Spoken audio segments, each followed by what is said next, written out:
안녕하세요. 행복한 세상을 꿈꾸는 경제학자 김사부입니다. 오늘은 세계 최고의 아이스크림에 대해서 얘기해 볼까 합니다. 1980년대 초는 미국 아이스크림 시장을 하겐다즈가 장악하고 있었는데요. 버몬트에서 시작한 조그마한 아이스크림 업체가 빠르게 성장하자 하겐다즈가 위협을 느끼게 되었죠. 버몬트 클래스의 박세로이라고 할 수 있죠. 그러자 장과 같은 하겐다즈가 유통업자들에게 전화를 해서 하겐다즈냐 아니면 신생업체냐 선택하라고 강요하는 갑질을 한 거예요. 이 버몬트의 박세로이가 그 압력에 굴복했겠어요? 불공정한 관행에 대항해 싸우기로 결심을 하고 다윗과 골리앗의 싸움을 시작한 거예요. 그 당시 하겐다즈는 도우보이라는 마스코트를 이용해서 광고를 하고 있었는데요. 이 작은 업체가 도우보이는 무엇을 두려워하는 걸까요? 라는 문구를 인쇄해서 제품이나 신문이나 광고에 퍼뜨리게 되는 거죠. 그러자 사람들이 다 알게 되고 신문에 도배가 되고 하니까 결국은 도우보이 이미지가 악당의 이미지로 바뀌게 된 거예요. 여론과 소비자의 인식이 악화됨을 깨달은 하겐다즈는 이 싸움을 포기하게 되었어요. 버몬트의 박세로이가 결국 하겐다즈라는 골리앗을 넘어서서 지금은 세계 1위 아이스크림 업체가 된 거예요. 이 이야기는 내셔널 지오그래픽 유튜브 채널에서 더 자세히 보실 수가 있어요. 링크는 고정 댓글에 달아 놓을게요. 이번에 추천드린 영상은 한글 자막도 있어서 보시기 편하실 거예요. 과연 이 회사는 어디일까요? 이 작은 회사는 베넨제리라는 세계 1위 파인트 아이스크림 업체인데요. 참 독특한 회사지요. 베넨제리 본사 웹페이지 첫 화면을 보시면 우리는 백인 우월주의를 해체해야 된다라고 되어 있어요. 영리기업의 웹사이트 첫 화면으로는 흔한 경우가 아니지요. 미국 백인 경찰에 의해서 흑인 조지 플로이드가 살해된 사건에 대해서 저항한다는 의사를 표시한 거지요. 이러한 불법적 인종차별에 대해서 침묵하지 않고 입법, 사법, 행정기관에 강력한 정의를 실현할 것을 요구하고 있어요. 1980, 90년대 제가 미국에 있을 때 맛있었는데 비싸서 많이 먹지는 못했어요. 근데 한국에 들어오니까 없어서 가끔 생각이 났어요. 근데 마침내 한국에 진출하게 된 거예요. 2019년 9월 연남동에 팝업 스토어를 오픈했고 현재 GS25와 같은 편의점이나 롯데마트, 홈플러스 같은 할인점에서 판매하고 있어요. 그리고 최근에는 마켓 컬리에서도 판매하고 있고요.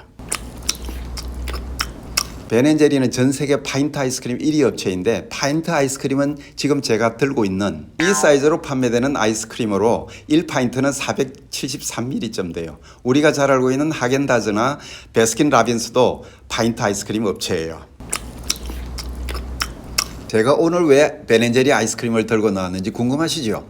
바로 1980년대 바디샵이나 1990년대 베네똥처럼 대표적인 사회적 행동주의 기업이기 때문입니다. 행동주의란 기후변화, 양성평등, 인종차별과 같은 사회적 이슈에 대해서 가치를 선언하고 실천하는 것이지요. 그런데 단순히 사회적 이슈에 대해서 진보적인 입장을 선언하고 실천하는 기업이라면 김사부가 관심을 가지지 않았겠지요. 예전 파타고니아 영상에서 철저한 환경주의를 실천하면서 경제적 성공을 거둔 것처럼 베넨제리도 철저한 사회적 책임을 선언하고 실천하면서 세계 1위 아이스크림 업체가 되었기 때문에 저희 최기업 중 하나가 된 거예요. 최고의 CSR 기업임에도 불구하고 세계 최고의 기업이 된 것이 아니라 최고의 CSR 기업이기 때문에 세계 1위 아이스크림 업체가 된 거지요. 예전 유니레버 영상에서 유니레버가 모태지속 가능 경영 기업이라고 했듯이 베넨제리도 출발부터 종업원 행복 보장, 친환경 실천을 통한 소비자 배려, 사회적 가치 촉진을 위한 가치 기반 비즈니스 등의 미션을 가지고 시작을 했어요. 베넨제리는 친구 사이였던 벤과 제리가 $5짜리 통신 강의로 아이스크림 만드는 방법을 배우고 버몬트의 조그만한 시골 동네 주유소에서 아이스크림을 만들면서 시작한 기업이지요. 1981년 버몬트에서 첫 점포를 열고 3년 만에 기업 공개를 할 정도로 빠르게 성장한 이 회사는 철저한 사회적인 경영으로 CSR 선도기업으로 잘 알려져 있죠. 그 회사의 미션에서 보듯이 제품을 잘 만들고 경제적으로 성공하고 이 세상을 보다 살기 좋은 것으로 만들기 위해 회사를 만들고 경영을 해왔어요. 물론 베넨제리와 같은 훌륭한 회사가 아니더라도 많은 기업이 아름다운 미션과 경영 철학을 사무실에 걸어두지요. 이런 미사유구는 아무나 만들 수가 있어요. 그런데 미사유구 그런 거 들었어? 괜찮아? 예를 들면 역사상 가장 부도덕했던 기업인 앨런의 미션을 보면은 감동해서 눈물을 흘리게 되지요. 하지만 앨런이 저지른 불법 비윤리 범죄 행위는 상상을 초월하는 거지요. 그렇지만 베넨제리는 진정성을 가지고 그 미션을 성실히 수행을 했어요. 베넨제리는 그 미션을 어떻게 달성했을까요?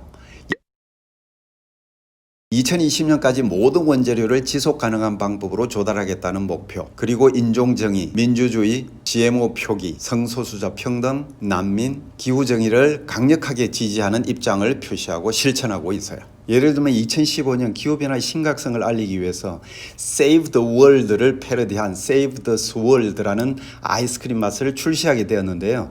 그 제품에는 녹아가는 빙하 위에 소가 앉아있는 그림이 그려져 있어요. 그리고 청정에너지 사용 기준을 채택하도록 캠페인도 하고, 미국에서 동성연애 합법화를 축하하기 위해서 첩이 하비 아이스크림을 하비하비라는 이름으로 바꾸기도 하고, 창업자 벤이 월스트리트를 점령하라 캠페인을 지원하기도 하고, 이런 것들이 행동주의의 좋은 사례로 볼 수가 있지요.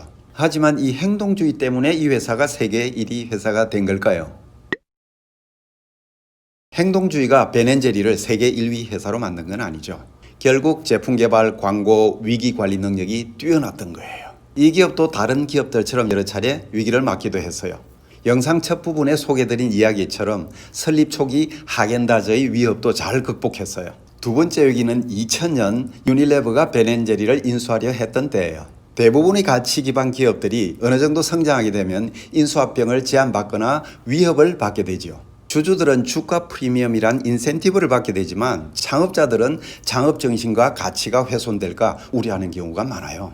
좋은 예가 2006년 세계 1위 화장품 업체인 로레알이 대표적 환경주의 기업인 바디샵을 인수한 사례죠. 이때도 물론 바디샵의 경영 철학을 유지하도록 보장하고 이루어진 인수합병이었지만 그 이후 바디샵은 성장하지 못하고 최근에 결국 내추라라는 브라질 화장품 업체에 인수되었어요. 유니레버의 경우 로레알과 달리 자신의 가치와 일치하는 세계적인 아이스크림 업체인 베넨제리를 인수해서 시장을 확대하고 싶어 했어요. 그 인수 조건은 주주들에게 유리한 조건이었지만 베넨제리의 독특한 경영 철학이 유지될지에 대해서는 우려가 많았지요. 벤과 제리는 자신들의 비전을 유지하려 그 합병 제안에 반대했지만 주주의 이익을 우선시한 이사회가 그 합병에 찬성함으로써 그 거래가 성사가 되었지요. 물론 유니레버는 베넨제리의 가치와 비전을 유지하기로 약속을 하였지요. 그리고 실제로 합병 이후에 일어난 일을 보면은 베넨제리가 그토록 걱정했던 일은 벌어지지 않았어요. 이 합병으로 미국 기업법 역사에서 획기적인 사건이 일어나는데요. 바로 버몬트 주 의회가 베넨제리법을 통과시킨 거예요. 이 법은 이사회가 사회적 가치, 즉 다양한 이해관계자의 가치를 저해한다고 판단하는 경우 주주의 이익을 최우선하지 않아도 된다고 규정한 법이에요. CSR에 대한 법의 입장에서 보면 아주 중요한 의미를 가지지요. 우리는 보통 미국은 철저한 자본주의 국가이기 때문에 주주들이 기업을 마음대로 운영하다고 생각하지만 그렇지 않아요. 사회적 인식도 기업은 주주의 소유물이 아니라 사회적 조직이라고 생각하는 경향이 강해요. 그것을 법률로 정한 것이 바로 이 베넨제리 법이에요. 이런 우여곡절을 겪고 세계 1위 기업이 된 비결은 무엇일까요? 첫째로 미국처럼 소득 수준이 높은 국가의 소비자들 중에는 높은 가격을 지불하고서라도 자기 자신의 가치를 확인하고 만족감을 느끼는 소비자들이 있다는 것을 전략적으로 잘 활용한 거죠. 둘째, 마케팅을 이익 추구의 수단으로 생각하지 않고 소비자와 가치를 일치시키는 접근 방법을 택한 것이 큰 호응을 얻었어요. 셋째, 철저한 이해관계자 중심 경영이 기업 가치 창출에 큰 도움을 주었어요. 이해관계자 개념은 제가 2편에 걸쳐서 영상으로 만들어 올렸었죠. 아직도 안 보신 분들 꼭 봐주세요. 넷째, 기업은 이익보다는 사회적 가치를 창출하기 위한 조직이라는 창립자의 철저한 신념이 많은 소비자의 감동과 신뢰를 이끌어냈어요. 인권, 평등, 자유, 깨끗한 환경과 같은 보편적 가치를 영리기업이 추구하는 경우 가치 기반 행동주의 이해관계자들의 지지를 얻어서 프리미엄 시장에서 성공할 수 있다는 성공 패턴을 만들어낸 거예요. 초인류 기업이 되기 위해서는 기업의 목표가 이익 창출인가 아니면 사회적 가치 창출인가라는 상충관계에 갇혀서는 안 돼요. 그 단계에 머물러 있는 기업은 21세기 초인류 기업이 될 수 없다는 거지요. 기업은 돈을 버는 것이 1차적인 목표이고 그것이 달성되고 나서야 사회적 가치나 다른 것을 생각할 수 있다고 말하는 것은 수가 낮은 기업의 변명일 뿐인 거예요. 베넨제리가 경제적 가치와 사회적 가치를 동시에 달성해서 세계 1위 업체가 된 대표적인 사례이죠. 그렇다면 한국에서도 베넨제리가 성공할 수 있을까요? 사실 베넨제리가 한국에서 성공할지 아무도 알 수가 없죠. 그렇지만 파타고니아가 초기에는 고전하다가 지금은 인지도가 많이 높아진 것을 보면은 가능성이 없는 것도 아니죠. 한국에서도 의식 있는 소비자를 대상으로 명품 마케팅을 계속하겠지요. 그렇지만 1+1 명품 마케팅에만 의존하다가 결국 망하게 된 탐스 슈즈와는 달리 베넨제리는 진정성 있는 경영 철학과 마케팅 전략으로 소득 수준이 높은 한국 소비자들의 마음을 얻을 수 있을 것이라고 생각해요.